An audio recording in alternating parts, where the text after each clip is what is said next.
Yes.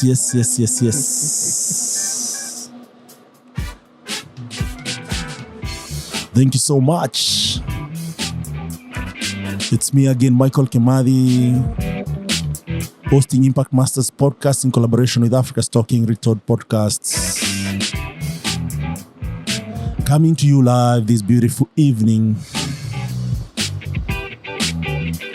And today we have a wonderful guest. Before we start, hit subscribe button and notification bell on YouTube and on iTunes or Apple Podcast. You'll find us as Africa's Talking Retold Podcasts, Impact Masters Podcasts. Google Podcast, you'll find us as the same names. Amazon Music, amongst other podcast hosts. Show some love. We are showcasing Impact Masters across Africa, people who are making a change using tech, movers and shakers in tech. And today we have a wonderful guest. You're going to enjoy this one. We have Irving Amukasa.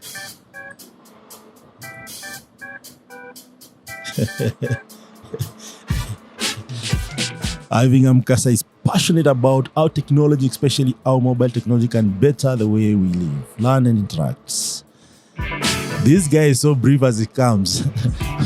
But when you meet him, full of energy.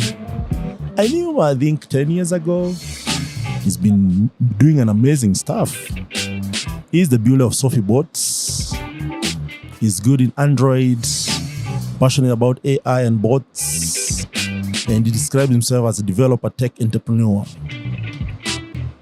How are you, Amukasa? Shukran. Thanks for having me. Thanks for the introduction. I was nice, but then I'm better. I'm better now. Yes.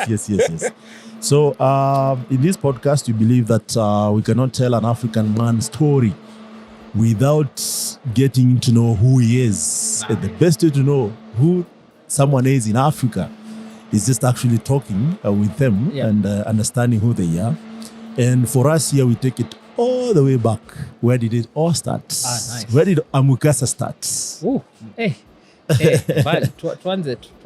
Tuanze Shirotama, tuanze Nairobi. Okay. Where were you born? Mimi ni mzao wa Nairobi, Avenue Nursing Home.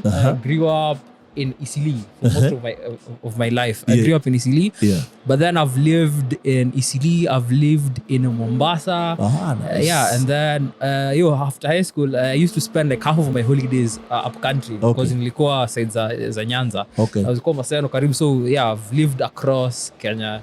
From Isili, Nairobi, from Mombasa to watu wa Kizingo, Hamjambo, and around Maseno na ushago kidogo. That is interesting because now that gives me a different perspective of Amukasa. And I want us to go step by step. Nice. So assuming, I just want to live that life that you lived with you, right? Mm-hmm. So you're born in Isili. Which part in Isili? Ni section 3. Kuna place inaitwa Sun City, yeah. Funny enough, I still vote huko. Like in my voter card. You're so attached to Isili. bado napiga kura Isili. So Isili section 3, pahali inaitwa That is Tare, right? Tare constituency. It's Kamukunji. Kamukunji. It's Kamukunji. I still vote there. Ni wapi Isili High School. Piga kura Isili High School. But then kusomea, like I used to like go to school in Bahati. Tumekuwa shule inaitwa Immaculate. Then from that is class 1 to class 8. Class 5. Class 1 to class 5. So Immaculate, and then kuna shule inaitwa Kimathi. What funny story about this, like you never expect like a public school to have a swimming pool in Nairobi, but then like one of the weird, like one of the before like free education, and it was good, but then like services should have kept at that level. So like one of the I think the Aon and Nairobi Primary, like one of the free public schools that actually had a swimming pool in the compound. So it was really nice from that to class 5. So you went there for swimming pool or? No, that was the funniest thing. That was the thing I remember. Like a comp lab came in later, and that's what like picked up my interest for computers. But then that was the thing that like stuck into my mind. Because imagine like living there, then the time I'm in Mombasa. and we had to our school didn't. We had to go to the school across to swim. Like you had like a week every day. So you guys, you schooled in Bahati from class 1 to class 5, right? Yeah. So then you guys moved to Mombasa. I moved to Mombasa. Lived with a couple of cousins of mine in Mombasa. There I was in a school called Presbyterian. Presbyterian. So. Across Presbyterian, there's a Catholic school right across Presbyterian that we go to. So it was like it stuck in my mind, like how can a public school have that many resources, while like private schools in Mombasa, where it's the swimming capital of the world, but of Kenya, but then like you don't find such an amenity. So it's the thing that struck in my mind that like if investment is made in public institutions, kids can have the best services ever. You don't have to pay, even at primary school level. You don't have to pay for at a premium so that your kid has the best service. It was and that was the thing. It's still in my mind that you had your level. Oh, nice. That's fantastic. I wish my primary school had a swimming pool, man. It could be the best. For public schools, like all public schools in Kenya should have swimming pools. Like the least, a computer lab at least. Yeah. Those two, the most important. What about food? Food for our friends at Food for Education. There is a Food for Education. For 20 bob. Is it 20 bob or 5 bob? 20 bob. And then it is reasonable. Yeah, we together. Yeah. So any other memory for your lower primary school? Yeah, okay. So again, I think it goes back to the... Oh, is it? No, so it goes to my mom, and that's all like it's to know me. So I was taught at an early age like there's nothing I can't do because there's a time when I was in that primary, there was a fad in my school. Nakumbuka Dexter's laboratory, like the cartoon. So people made like everyone in my class started drawing Dexter. Every that is on the blackboard? I don't know, like in papers, nini, like scrap papers and nini. And then they'd gotten it to a formula. Kwanza nywele yake venye inaendanga alafu inakalizo. I had like 3 curls kwa nywele yake. But me, like I was like I can't do even a level. But then me, siwezi chora. Made a mistake. I went home with a copy of one of those drawings, and then I told my mom like, I see. I draw even now. I can't draw.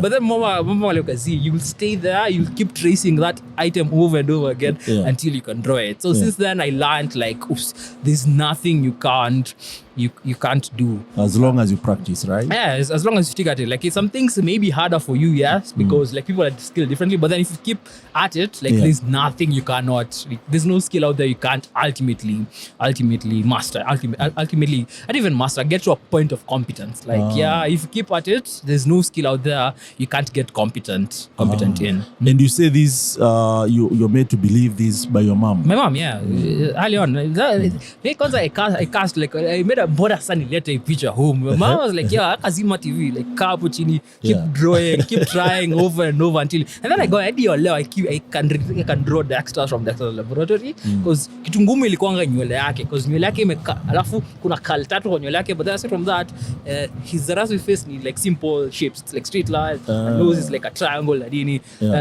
Since then I learned there's nothing I there's no skill I can't learn. I can't learn, and that comes handy later on. Sure. And does your mom really do this by convincing you why it's important, or she beats you to it? There are people who also get beaten to learn these skills. Yeah, so me beat down ilikuwa for discipline. Ilikuwa for skills ilikuwa kaa hapo chini. You're not standing from there until you master it, and then until once I mastered like it hadi leo kitu kiwa ngumu. So if it was like this beat down ilikuwa for in case of indiscipline. Like me sijui hadi leo stay kwa mwizi because I think I stole like kwa nyumba yetu like coming from Isili. That's very important to note. Ulikuwa unaacha like penye cupboard penye iko na TV like change ilikuwa inaachwa hapo. Umetumwa kitu unaacha hadi relatives like used to come and visit us washanga like how do you leave like money in there? This change. So you made a mistake like picked one bob from your pile because it's open like pesa iko hapo ya kutumia kwa nyumba chakula isiwe kosa. Kwa nyumba chika I picked one bob and bought a sweet. Like hiyo siku nilingiriwa beat down. So do you allow like it's never in me to pick something that isn't mine. You just ask. And then since then I do allow like even if I build my own house it will be like so pesa matumizi ko place moja everyone you go buy something rudisha change acha but predictability. When I was in high school I think I was moving with my dad and then so move like coins in from kila pa hiyo place unacha like nyuma cardboards imeingia chini ya cardboard nini hiyo place moja cause everyone knows change you watch hapo. So it's sort of the weirdest thing you also remember from your childhood. From my childhood. So it's everything is in the open, especially about cash, and then everyone is responsible. Hakuna tamaa ya pesa kidogo. And how was that relocation from Isili to Mombasa for you?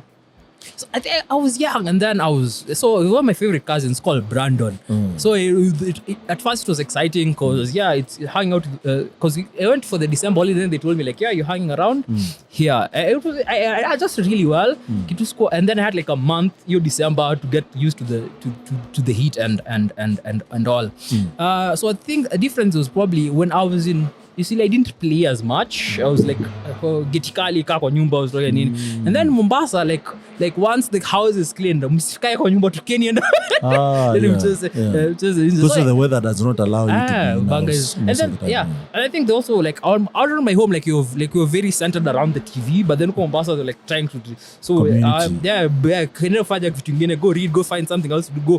So I played a ton. I've never played that much. Thing that happened, like it kind of like I never knew I was smart. Being used like because you class 4, like you end up people who are bright, but then Mombasa like they start standing apart, like a classroom, like you're going to do like these entrance exams and you're doing better than everyone and that was when I was like, okay, probably there's something here. I never knew I was smart, but say Mombasa like sort of cemented. Probably because like the school is in Nairobi from like a bunch of brilliant people. Like, so you could say confidently that Nairobi is excess of everything. I think it was the thing with that school. Probably the thing. I think the thing with like how a public school is so that many resources, what it attracted and what not, and there wasn't a difference on. And then Mombasa, that's when like the difference like came. So and I think also like coursework and material keeps changing from that class 5 plus, and that's when I started being differentiated. Like your pressure. Ukumbuke watu kupanga miss kwa iko na your pressure yote from class 1 to class 4. So class 5 it's weird, like where teachers are talking to you like you need like you're doing good, but then you need to do. I'm like me I'm like I'm doing good. It's fine. So that's probably where I learned. Like Mombasa is where I learned like I was academically gifted. Like some things came easier to me academically, and that's when I learned. But aside from that, like I never played as much as I played in Mombasa. Also with my cousin Brandon, I even learned how to do my own laundry because we used to play. Ever since Mombasa, like uniform has to be a white shirt. It has to be a white shirt. Like when my cousin like play, like sweat, get that, everything is dirty, and then we were like, no, you have to learn to do your own laundry now. I think that's when I learned how to do that. But then the thing I remember most is the two things: academically liking knowing I was like different, and then and some things came easier to me academically. But and the second thing is I never played as much as I played as I was in Mombasa. Amukasa. So you did your class 5 to 8 in Mombasa. Presbyterian primary school? Yeah, Presbyterian. Yeah, so two. Presbyterian. I have moved around. Presbyterian and Mwingo.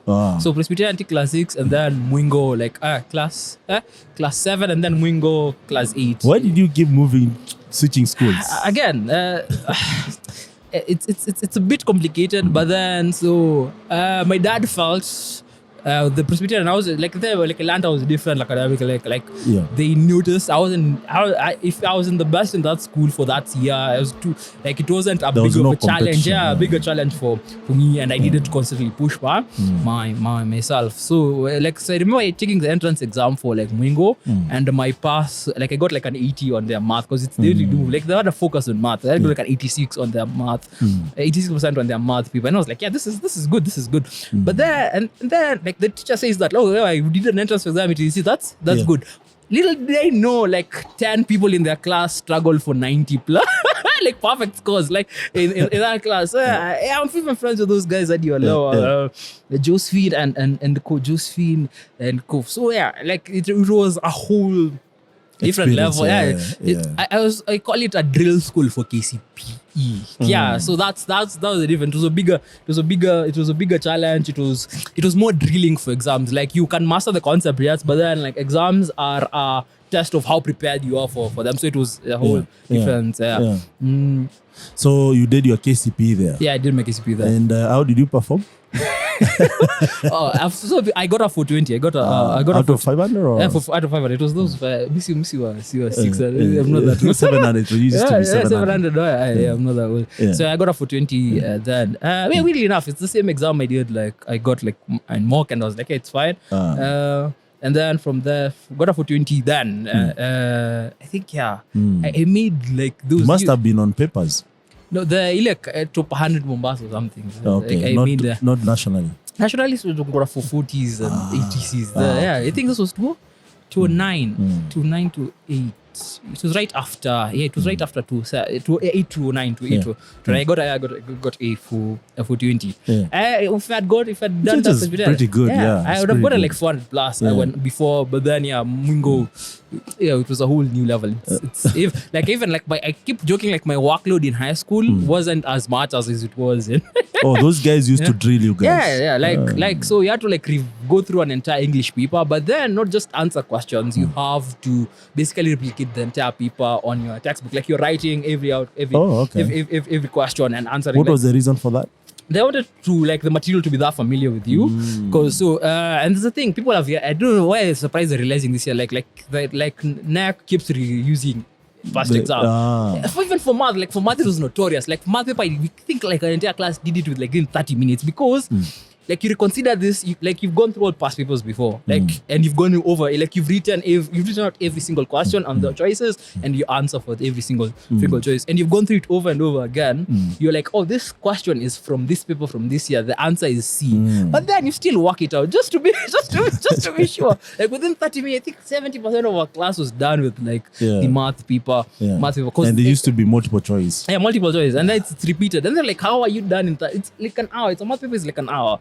And how you done an hour-long paper in 30 minutes? Like, what's are you guys cheating? I'm like, no, you recognize question 15 is from KCPE to 201. It was actually question 52.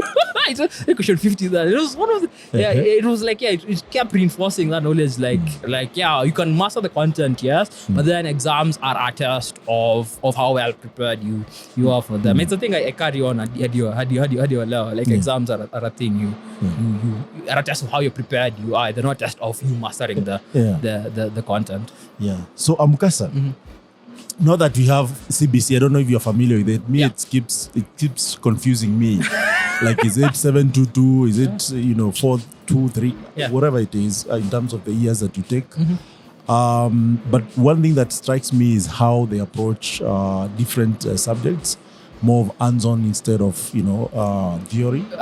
So I don't know, what's your take on that, man? Having scored 420.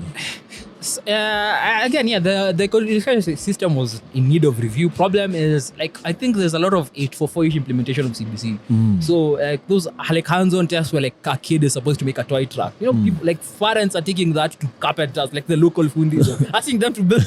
But so the problem is sometimes some parents are doing it right and actively actively be taking a part in the children's education. Question is the parents who are still trying to, as long as things are submitted. So that's the thing that needs to be figured out. They need to resolve that junior and senior primary maths. They need to sort through that. And third thing is resources. So for kids outside of this suburban setting, how do they get the materials to their hands? And even here, when you have to buy things throughout the term, it's crazy, man. Especially for those who are not medium earners. And even medium earners is quite a toll, especially when you have to buy exactly what needs to be bought or print. And printing one paper sometimes can go up to 30 shillings per paper or per page. If it's colored, 50 bob. Yeah, so it's crazy. So my take actually is in terms of resources, that I see a problem. Of course, I understand if it's a bit confusing because the same people who are teaching 844 are the same people who are learning how to teach CBC. So I cannot expect them to be so perfect in it.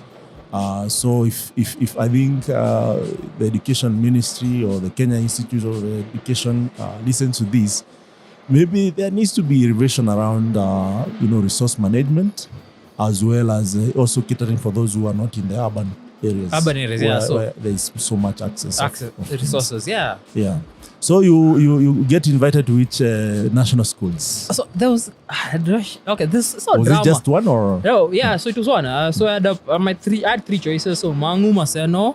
I forgot I think to me it was my third choice, and then filler ones. I don't even care about the rest. So the most important one was Mangu and Maseno. Mangu, Maseno. Yeah, I think to me it was third choice, and then you have to choose a provincial one, local one. Yeah. They even had beef with my aunts there. I'd chosen Aga Khan. They're one of the last choices. But I was I'm not going there. I know where. Aga Khan is national? No national. For the local, I think divisional or lower. That is Aga Khan Mombasa. Mombasa, yeah. Because it was right across the road. So fill in the car. They filled it in because it's one of those you have to fill it in, but then you're it's even if worse goes to worse. I'm not interested. Yeah, in it's not happening. It's just filling in for the. And then I was chosen to go to Maseno. So I got the calling letter to Maseno. But in Kenya, I don't know, Kenyans like being shady. So there was some drama about we can talk to someone at Mango. I was no. See, I've been called to Maseno. Let me go to. Oh, you are not called to Maseno. I was not called to Mango. So Mango because national you have to be called to only one. One choice. I never even go. I never followed up the rest of the invitation. Just the Maseno letter came in and I was this is it. Yeah, I'm going. This is it. So there was drama about we can talk to someone at Mang, and I was no, it's Maseno. Let's do it. Yeah, let's do it. But did you like Mangu or yourself? That just so again, I never knew I was smart until class 4. So I was the people who the entire life dream about going to Alliance, a national. Never back of mind. It's a school. So Maseno, it's fine. It's the same caliber national level. You go look up who the alumni are and Jaramogi, the rest. Yeah, it's fine. Around the school I was in Wingo, there's an entire hype around Alliance or Starehe. No, in every primary school that's the case, man, my friend. For me that never fazed me. I was it's Maseno, it's fine. Let's go. I think I was the second school. In the last 5 years, I was the second student to be invited to Maseno in that school. From that school. I was it's fine. Yeah, and I had I keep saying Maseno. I had the best of times and I had the worst of times. I wouldn't change it for the world. Because the thing was most people forget about this high school. It's not in the name of the school. It's sort of the networks. The people in the network. Yeah. So the people I left from high school, I have a close network with them. It's a close, tight network of guys. Whenever I need someone and I know someone who would be something who was in Maseno, I reach out to them. We even keep finding other people who are in Maseno, who cleared years away from me. And it's a fraternity. The funniest one is Frank Tambre. You have said very important thing about schools. Sometimes beyond education, it's the people you meet. And the networks that you form, and if you actually click in terms of what interests you have and what they have. Yeah, absolutely. Which is very, very important even for the universities, but we'll get there. So you meet Tambre at this point. That's one of the guys. No, so Tambre, Tambre after, years after I graduated and we fought together in tech, so Tambre speaks at a thing at Nile iHub, and then when you follow each other on Facebook, it shows he was in Maseno, he's So did he graduate before you? Yeah, years ahead of years. I think 2 years before even 2 or 3 years before I even joined. A year, yeah.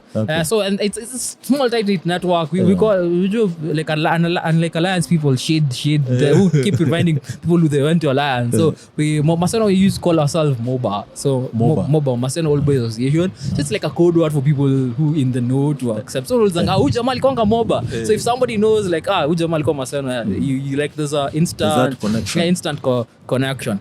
Yeah, and I keep meeting people from Maseno even now. Are they cool people? Or? Yeah, the coolest people ever. You know Ichanze. Ichanze from so a couple of people in the mobile space from Maseno. Ronnie. Ronnie who? Roland Oti. Maybe I don't know. Okay, those the couple guys. of yeah. Maybe I know them if I see them, but not their names. There are a couple people in tech who are old boys. There are a couple people in the mobile space who are from Maseno. Like there's if you see us on Twitter talking, you will know it's these are us. Maseno boys, old boys. I think a couple years after, like, and I will come Maseno. The funniest bit I noticed was I was at Kabeberi, and then like I don't know why I've refused to it. So people who are at Maseno will graduate years after me look older than me, and I keep making jokes like, wait, kwani so yeah, like it's a small tiny network. Also Sigu was there, right? Sigu. I think Sigu. I think Sigu was there. Sigu was yeah. So the most surprising one was was Frank Tam. Like ulikuwa. So it's a small tiny, and then it always happens. Like so there are Maseno always who like are into that mobile like fraternity, and they organize school events, and then there are us who like we know each other in communities, and now you need something. The first person you'll ask is if you know someone from Maseno, you'll ping them and like, oh yeah, by the way, do you have this? You have that.